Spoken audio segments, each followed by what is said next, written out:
ہماری تاریخ کے عظیم ترین دنوں میں سے یہ 6 ستمبر کا دن ہے۔ اگر آپ صرف اس دن کی صبح وہ تقریر سن لیجئے جو ایوب خان نے کی تھی، ریڈیو پاکستان پر وہ تقریر کی گئی کہ لا الہ الا اللہ کے ماننے والوں پر ہندوستان نے حملہ کر دیا، میری قوم کے ہم وطنوں جنگ شروع ہو چکی ہے، اٹھو اور دشمن پر ٹوٹ پڑو۔ پاکستان کی پوری قوم نعرہ تکبیر لگاتی ہوئی سڑکوں پر نکل رہی تھی۔ ہندوستان نے 6 ستمبر کی صبح فجر سے کچھ پہلے لاہور شہر پہ حملہ کیا اور ان کے جرنیل نے بھڑک ماری تھی کہ ہم 11 بجے تک لاہور جمخانہ میں بیٹھ کر شراب پئیں گے اور بدماشی کی محفل سجائیں گے۔ دشمن کی طاقت کا بھی پہلے اندازہ کیجئے، دیکھیے دشمن 5 گنا بڑا تھا آپ سے، اور اچانک اتنا بڑا حملہ کرتا ہے جس کے اندر ایک ایک حملے میں 500 ٹینک استعمال کیے جاتے ہیں، تقریباً 500 ٹینک لاہور میں، 500 ٹینک کے قریب سیالکوٹ کے اوپر جب حملہ ہوتا ہے، اور یہ دونوں سرحدی شہر ہیں ہمارے۔ اور حال یہ تھا کہ Pakistan was totally caught by surprise. آپ کو واقعہ بتاتے ہیں، واقعات اگر آپ سنیں تو اس سے آپ کو اندازہ ہوگا کہ یہ 65 کی لڑائی کا یہ واقعہ 6 ستمبر کو کیوں ہم اتنے رومانٹک طریقے سے، اتنی محبت اور اتنی پیار سے، ایموشن سے، جذبات سے کیوں یاد کرتے ہیں۔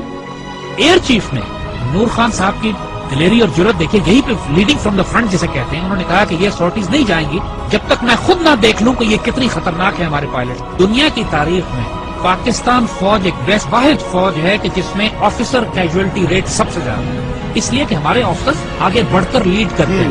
پاکستان نیوی کے پاس ایک سبمرین تھی غازی، اور اس سبمرین نے دشمن کا ناکہ بند کیا ہوا تھا۔ اس زمانے میں تاریخ ناول اور کتابیں لکھی گئی کہ سومناتھ پر محمود غزنوی کے 17 حملوں کے بعد یہ 18واں حملہ تھا، اور پاکستان کی نیوی آگے بڑھ کر سمندروں میں گئی، دوارکا پہ گئی، دوارکا کے قلعے کو تباہ کیا بومنگ کر کے، فائرنگ کر کے، شیلنگ کر کے، اور پھر نکل کر واپس آئی۔ میرے والد توپخانے کے افسر تھے اور سیالکوٹ ہی میں مقیم تھے، سیالکوٹ سیکٹر پہ بالکل سرحد پہ ہمارا گھر تھا میرے، اور جب یہ جنگ شروع ہوتی ہے تو خاندانوں کو، عورتوں کو، بچوں کو وہاں سے نکلنا پڑا، تو اس میں ہماری والدہ ہمیں لے کر نکلی، اور یہ وہ وقت تھا کہ جب ہمارے گھر کے آس پاس توپیں لگی ہوئی تھی اور پاکستان کی فوج جوابی حملہ شروع کر رہی تھی سیالکوٹ سیکٹر پہ دشمن کے خلاف۔ ایسے ایسے معجزات دیکھنے کو ملے ہیں، میرے والد عینی شاہد ہیں اس بات کے کہ ایک سیکٹر پر ہماری توپوں کی مدد کی ضرورت پڑی، ہماری پیادہ فوج کے مورچے تھے جن پہ دشمن کے ٹینکوں کا دباؤ بہت شدید تھا، اور ہماری توپوں کی آخری حد سے بھی زیادہ 2-3 کلومیٹر آگے وہ دشمن کے ٹینکوں کی پوزیشنز تھی، اور جب مدد مانگی گئی تو حساب لگایا گیا کہ ہماری توپوں کے گولے دشمن تک نہیں پہنچ سکتے، اور صورتحال یہ تھی کہ اگر اس وقت مدد نہ دی جاتی اپنی فرنٹ لائن کو تو سیالکوٹ شہر کا ایک پورا سیٹ دشمن قبضہ کر لیتے۔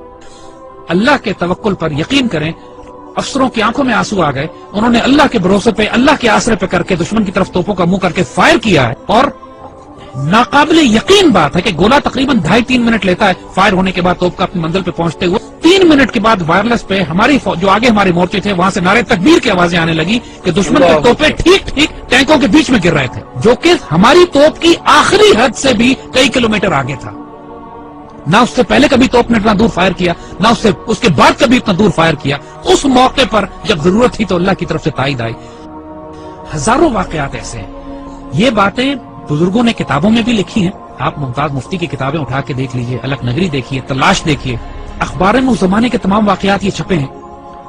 جب 65 کی لڑائی شروع ہوئی، ممتاز مفتی اپنی کتابوں میں لکھتے ہیں کہ مسجد نبوی شریف میں اللہ کے بندوں نے حضور صلی اللہ علیہ وسلم کی زیارت فرمائی اور دیکھا کہ حضور جنگی لباس میں اصحاب بدر کے شہداء کے ساتھ پاکستان کے دفاع کے لیے تشریف لے جا رہے ہیں کہ پاکستان پہ حملہ ہوا ہے، ہم نے اس کا دفاع کرنا ہے۔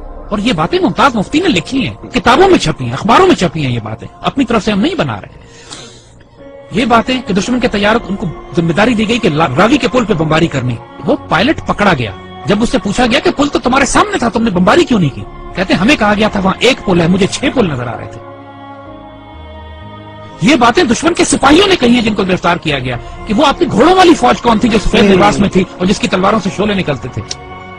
یہ دشمن کے پائلٹس نے یہ باتیں کہی ہیں کہ ہم بم گراتے تھے، 35-40 کے قریب بم پنڈی پہ گرے، صرف 5 بم پھٹے، وہ بھی ویرانے میں، باقی بم پھٹے نہیں۔ بزرگ کہتے ہیں کہ فضائے بدر پیدا کرو تو ملائکہ آج بھی مدد کے لیے نازل ہوں گے۔ جنگ بدر پہ ہوا تھا نا ایسا، لیکن اللہ تعالیٰ قرآن میں فرماتا ہے کہ میں نے پھر 1000 ملائکہ نازل کیے، اور یہ بات صرف 1400 سال پہلے پہ محدود نہیں ہے۔ جب بھی مسلمان اللہ رسول کے نام پر کھڑے ہوں گے اس پاک سرزمین کی حفاظت کے لیے تو اللہ کی تائید و نصرت آئے گی۔ 65 سب سے خوبصورت مثال ہے ہمارے لیے۔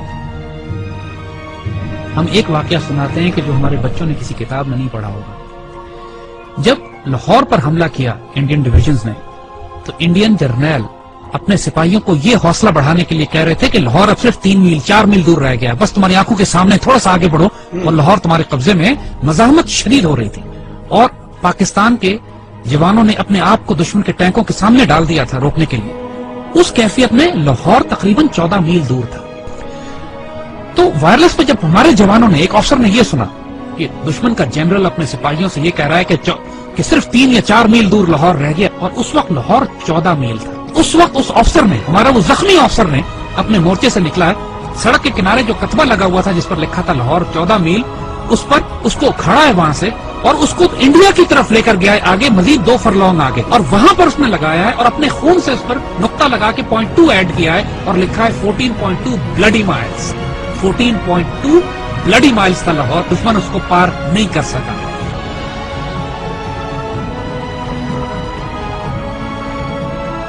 جب شہداء پہنچنا شروع ہوئے سی ایم ایچ میں، انہوں نے دیکھا کہ اتنا پریشر تھا کام کرنے کا کہ مرد سارے کام میں لگے ہوئے تھے، تو ان زخمیوں کو ریسیو کرنے کے لیے نرسز تھی، تو شہداء کو انہوں نے نرسز کے حوالے کیا کہ آپ ان کو تیار کریں اور رکھیں ایک طرف تاکہ بعد میں ان کو بریل کے لیے لے جایا جائے گا۔ تو آنے والے جوانوں نے جب یہ دیکھا کہ بہنیں اور بیٹیاں ان شہداء کو ریسیو کر رہی ہیں تو ان کی آنکھوں میں آنسو آ گئے۔ واپس جا کے اپنی پوری یونٹ میں اعلان کیا کہ وہ شیرو دلیرو سینوں پہ گولیاں کھانا، پیچھے تمہاری بہنیں تمہیں وصول کر رہی ہیں۔ ایسا نہ ہو کہ تمہاری پشت دیکھیں اور یہ کہیں کہ یہ بغیرت پشت پہ گولی کھا کر آیا۔ یعنی یہ جذبہ تھا جوانوں میں کہ ہمیں دفن کرنے کے لیے پیچھے ہماری بہنیں کھڑی ہیں، اور سب نے قسمیں کھائیں کہ ہم گولی سینوں پر کھائیں۔ یہ وہ باتیں یونٹوں کے اندر ہوئی، باتیں نہ ٹیکسٹ بکس میں لکھی جاتی ہیں نہ کتابوں میں، یہ وہ باتیں کہ جو فوجیوں کے سینوں میں دفن ہیں۔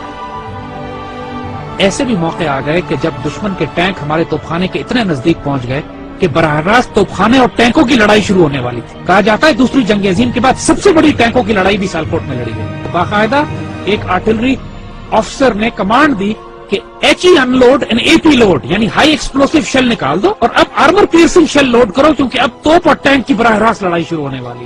اور یہ ایسا موقع ہوتا ہے کہ جس کے بعد آر یا پار ہوتا ہے، اور ایسے موقع پہ اللہ نے دھند بھیج دی، بیچ میں دھندیں آ گئی جس کی وجہ سے دشمن کے ٹینک رک گئے، اور جس طرح پہلے کہا تھا کہ پہلے دشمن نے خوف طاری کر دیا اللہ۔ یہی وہ نظریاتی اور روحانی اساس تھی ہماری جو ہمیں پاکستانی مسلمان بناتی تھی۔ وہ کیا چیز تھی جس نے ہمیں سیسا پلائی ہوئی دیوار بنایا؟ وہ یہی کلمہ تھا، لا الہ الا اللہ، جو ہمارے دل کی دھڑکنوں میں محمد رسول اللہ ماشاءاللہ۔ اور آج جو 10,000 بچے اور افسر جوان ہمارے شہید ہوئے ہیں پاکستان کے دفاع میں، کشمیر سے لے کر وزیرستان میں، فاٹا میں، سوات میں، خوبصورت ترین بیٹے، ہماری مٹی کا نمک، 21، 22، 24 سال کے، 25، 26 سال کے خوبصورت جوان، اپنے جب چھوٹے بچوں کو چھوڑ کر، والدین کو چھوڑ کر، بیویوں کو چھوڑ کر، جنہوں نے شہادتیں دی ہیں اور خواہش کر کے اپنے آپ کو والنٹیئر کر کے شہید ہوئے ہیں۔ بہت بھاری قربانیوں کے بعد یہ پاکستان آپ کے حوالے کیا جائے۔ اس پرچم کو گرنے نہ دیں، اس پرچم پہ سب کچھ قربان کر دو۔ اس کی مٹی میں تمہارا خون شامل ہو گیا نا، 2 جہانوں میں خوش نصیب ہو جاؤ گے۔ اس مٹی کو چھوڑ کر چلے گئے بد نصیب ہو جاؤ گے۔ جو اس پاکستان میں بستا ہے وہ سایہ خدائے ذوالجلال ہے کہ دیکھو اس پاکستان کو ہلکا نہ لینا، یہ اللہ کے رازوں میں سے ایک راز ہے، اس پر قربان ہو جاؤ، سب سے سستا سودا ہے، سب سے اعلیٰ سودا ہے۔ یہ ہمارے بیٹے جو اس پہ قربان ہوتے ہیں نا، یہ سوال نہیں کرتے کہ اس پاکستان نے ہمیں کیا دیا۔ اس پاکستان کو آج آپ کی ضرورت ہے۔ Make a stand, stand firm, stand United, live with dignity, and inshallah Allah will give you the opportunity to die with honor. لیکن اس کے لیے اب تیاری کرو، تیاری کا وقت آتا ہے، آزمائش آنے والی ہے، لیکن انشاءاللہ العزیز ایسے بیٹے ہمارے پاس ہیں جو اس پاکستان کو شروع کریں۔